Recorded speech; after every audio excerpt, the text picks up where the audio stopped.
Hello student, मेरा नाम रश्मि।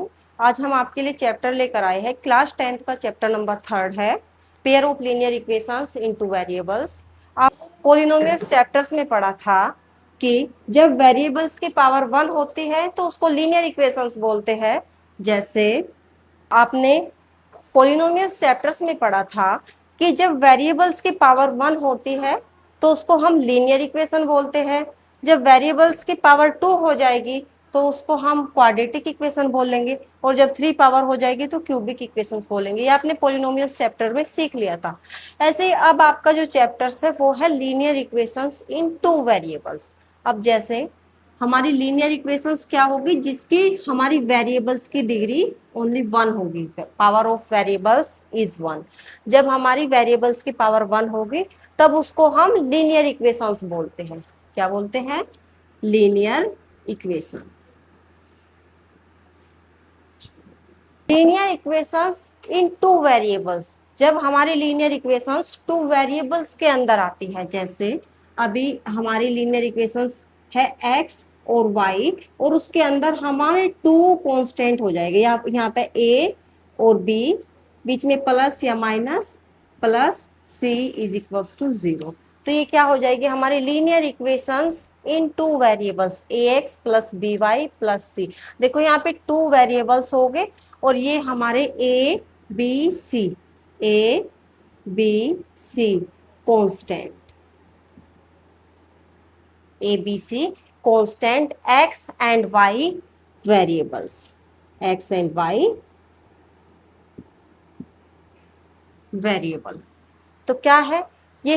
आपकी हो जाएगी linear equations in two variables, two variables के अंदर लीनियर इक्वेशंस। यहाँ पे ए बी सी कोई भी कांस्टेंट हो सकता है, एक्स और वाई आपके टू वेरिएबल्स हो गए, तो टू वेरिएबल्स के अंदर लीनियर इक्वेशन। अब इसकी स्टैंडर्ड फॉर्म है, आप अपने 3rd चैप्टर्स में पढ़ोगे कि आपको टू लीनियर इक्वेशन दी होगी। जैसे अभी यहाँ पे स्टैंडर्ड फॉर्म लिख देते हैं लीनियर इक्वेशंस की। जैसे A X plus B Y plus C is equals to 0, ये हमने स्टैंडर्ड फॉर्म लिखी है लीनियर इक्वेशंस के। लेकिन इसमें आपको टू लीनियर इक्वेशन मिलेगी, टू। तो इसको हम क्या देंगे? A1 ए B1 C1। ऐसे जब हमारी दूसरी लीनियर इक्वेशन बनेगी उसको नेम देंगे A2x plus B2y plus C2 is equals to 0। तो ये आपकी स्टैंडर्ड फॉर्म हो जाएगी linear equations. Linear equations in two variables, देखो इसमें टू वेरिएबल्स हो गए, X and Y two variables, A B C आपके कांस्टेंट हो गए। अभी देखो बेटा, आपकी स्टैंडर्ड फॉर्म हो गई A1x B1y C1, और दूसरी इक्वेशंस यानी आपको इस तरह की आपको टू इक्वेशंस मिलेगी।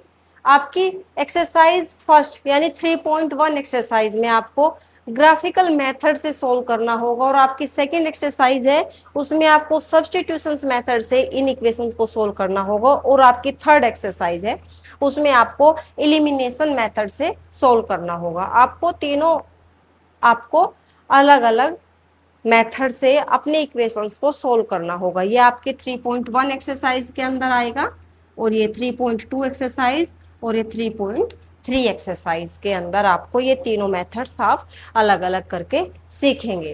तो ये आपको टू इक्वेशंस मिलेगी, उसको आपको इस मेथड से भी सोल्व करना है, इन दोनों इक्वेशंस को इस मेथड से भी सोल्व करना है, और इन दोनों इक्वेशन को इस मेथड से भी सोल्व करना होगा। पहले आपके जो एग्जाम में इंपोर्टेंट टॉपिक आएंगे पहले एक बार उनको देख लेते हैं, उसके बाद हम access graphical method, substitutions method and eliminations method तीनों को आपको कराएंगे। के 3 मेथड्स है, 3 मेथड्स में आपका एलिमिनेशंस मेथड्स है जो काफी इंपॉर्टेंट मेथड्स है। अगर आपको बाइंडिंग कर दिया क्वेश्चंस में कि आपको ग्राफिकल मेथड से सोल्व करना है तो ग्राफिकल मेथड से सोल्व करना, मतलब अगर आपको सिचुएशन दी कि आपको मेथड दिया कि ग्राफिकल मेथड से सोल्व करना है, सब्स्टिट्यूशन से करना है, तो आपको उसी के अकॉर्डिंग सोल्व करना है। बट अगर आपको नहीं देते कि आपको कौन से मेथड से सोल्व करना है, अगर आपको बाइंडिंग नहीं हो आप कि आपको कौन से मेथड से सोल्व करना है, तब आपको अपना एलिमिनेशन मेथड ही अप्लाई करना होगा, क्योंकि elimination method is the best methods. अब आपके कुछ इंपॉर्टेंट टॉपिक है जो अभी यहाँ पे देख लेते हैं। देखो बेटा, ये आपकी एक चार्ट है। आपको इस चार्ट में अपने इतने इंपॉर्टेंट टॉपिक मिलेंगे, इतने सारे क्वेश्चन सॉल्व करने के लिए मिलेंगे, बहुत सारे। देखो बेटा, ये आपकी चार्ट है, चार्ट बनेगी अभी। जैसे आपको अपने पेपर में, अपने क्वेश्चंस में टू इक्वेशंस दी होगी, जैसे टू इक्वेशंस दी होगी, a1x b1y प्लस c1, इस तरीके की, तो आप इनसे बहुत सारे क्वेश्चन सोल्व करोगे ओनली एक चार्ट से। जैसे आपको, ये आपके वेरिएबल्स हो गए a1, और दूसरी वेरिएबल्स का यानी x का जो कोफिशिएंट है a1 और a2। a1 और a2 हम ऐसे रखेंगे a1 अपॉन a2, और यहाँ पे b का जो y का वेरिएबल्स है, y का वेरिएबल्स है यानी कांस्टेंट, अगर ये आपके इक्वल्स नहीं है तो आपकी इक्वेशंस कैसी होगी, इंटरसेक्टिंग लाइन होंगी वे, इस तरीके की इंटरसेक्टिंग लाइन बनेगी।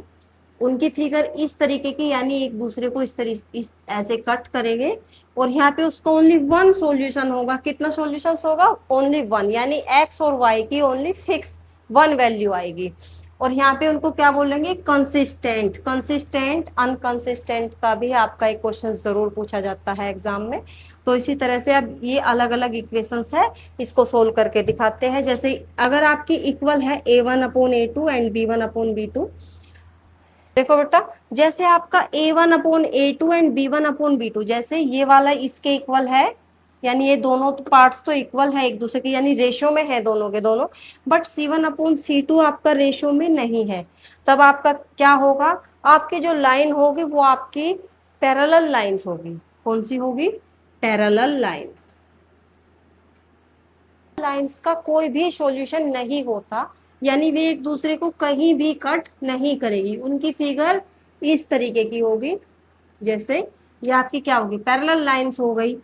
अगर इस तरीके ये सिचुएशन फॉलो करती है तो आपकी पैरेलल लाइंस हो जाएगी। पैरेलल लाइंस में कोई भी सॉल्यूशन नहीं होता, सॉल्यूशन ओनली वही होता है जितनी बार जो लाइन जितनी बार कट करती है। यानी जब आपकी टू टू इक्वेशंस है और वे जहां भी कट करती है वह उसका सॉल्यूशंस होता है, सॉल्यूशंस पॉइंट। ये आप ग्राफिकल मेथड में सीखोगे, जो आपकी फर्स्ट एक्सरसाइज है उसमें आप सीखोगे, जितनी आपका पॉइंट जहां पर इक्वेशंस को कट करेगा वो आपका सॉल्यूशंस होगा। जैसे इसमें क्या है, ओनली वन सॉल्यूशंस है, क्योंकि एक जगह एक बार इसको कट किया है। अब ये एक बार भी कट नहीं करता तो इसका नो सॉल्यूशन हो जाएगा, नो सॉल्यूशन।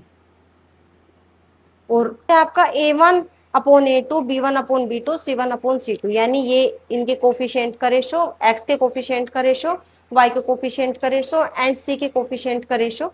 अगर आपका इक्वल है, तीनों ही इक्वल है, तो ये आपकी थर्ड कंडीशंस है। थर्ड कंडीशंस में आपके इनफाइनाइट सॉल्यूशंस, यानी बहुत सारे इसके सॉल्यूशंस होंगे। ये कोइंसिडेंट लाइन के नाम से जानी जाएगी, ये दोनों लाइंस कोइंसिडेंट के नाम से जानी जाएगी। ये मतलब कैसी लाइन होती है, यानी अगर हमारी एक लाइन यहाँ पे है तो दूसरी लाइन भी इसके ओवरलैप ही होगी, दूसरी लाइन भी इसके ओवरलैप ही होगी।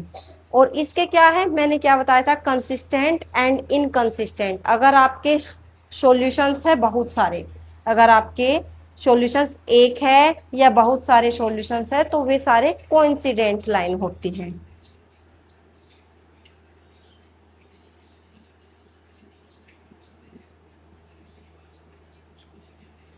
तो वे आपके कंसिस्टेंट होते हैं, और जिसका आपका कोई भी सॉल्यूशंस नहीं होता वो इनकंसिस्टेंट होती है।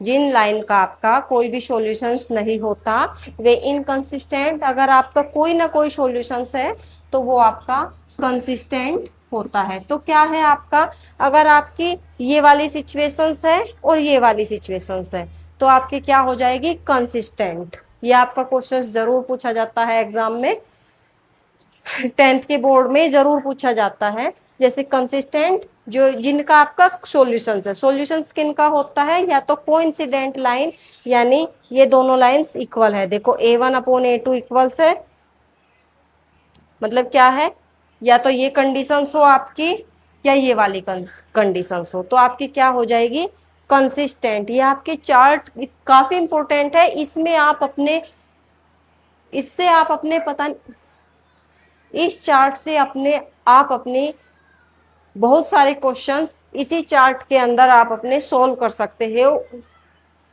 आप अपने इस चार्ट के अंदर बहुत सारे क्वेश्चन सोल्व कर सकते हो।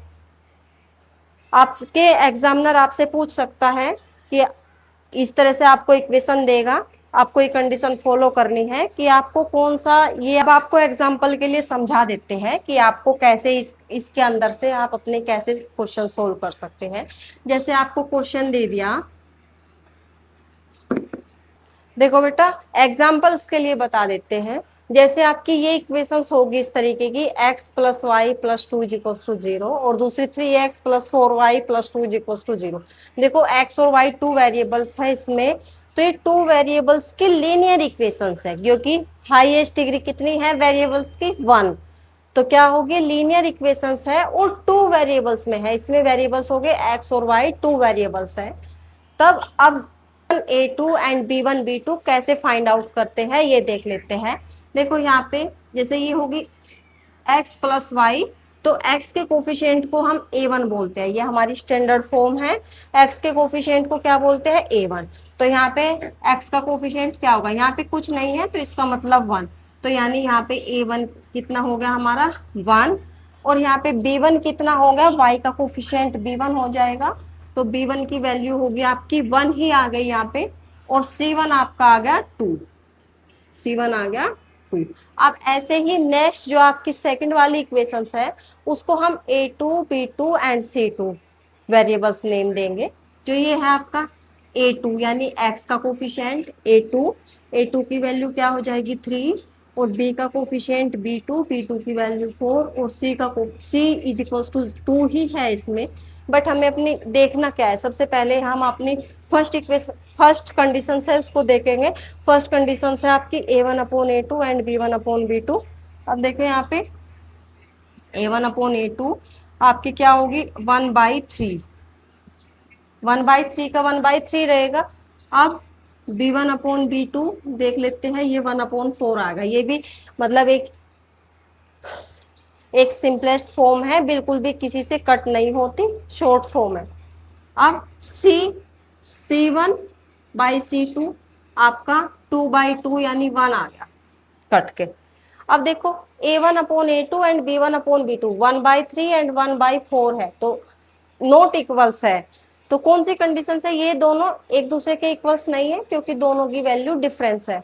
तो क्या आ गया a1/a2 एंड b1/b2 वाली कंडीशंस फॉलो करता है ये, क्योंकि इक्वल नहीं है। तो क्या है ये वाली जो इक्वेशंस आएगी इसके कितने सॉल्यूशंस होंगे, 1 सॉल्यूशंस होंगे। तो आपको क्या देंगे एग्जाम में, आपको ये इक्वेशन दे देंगे, आपसे पूछेंगे कि ये कंसिस्टेंट है या इनकंसिस्टेंट है, तो आपको बताना है कि आपको देख लेना है ये कंडीशंस, यानी a1/a2 is not equals to, यानी ये आपका ये 1/3 है और ये 1/4 है जो इक्वल्स नहीं है। तो देयरफॉर इसका ये एक इंटरसेक्टिंग लाइन है एंड ये आपका कंसिस्टेंट है। क्या होगा, कंसिस्टेंट है। अगर ये भी पूछ सकते हैं कि ये कौन सी लाइन है, तो आपको बता देनी है कि इंटरसेक्टिंग लाइन है। ये भी पूछ सकते हैं कि ये कंसिस्टेंट है कि इनकंसिस्टेंट है, तो आपकी ओनली जो पैरेलल लाइंस है वे इनकंसिस्टेंट होगी, बाकी सभी कंसिस्टेंट होगी। तो क्या है, ये कंसिस्टेंट है।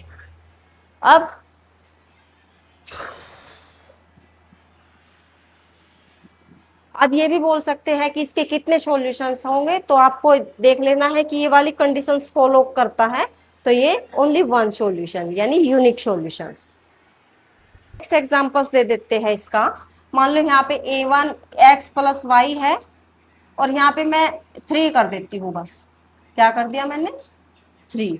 अब देख लेते हैं ये कौन सी कंडीशंस फॉलो करता है। बस यहाँ पे 3 चेंज किया, बाकी कुछ भी चेंज नहीं किया।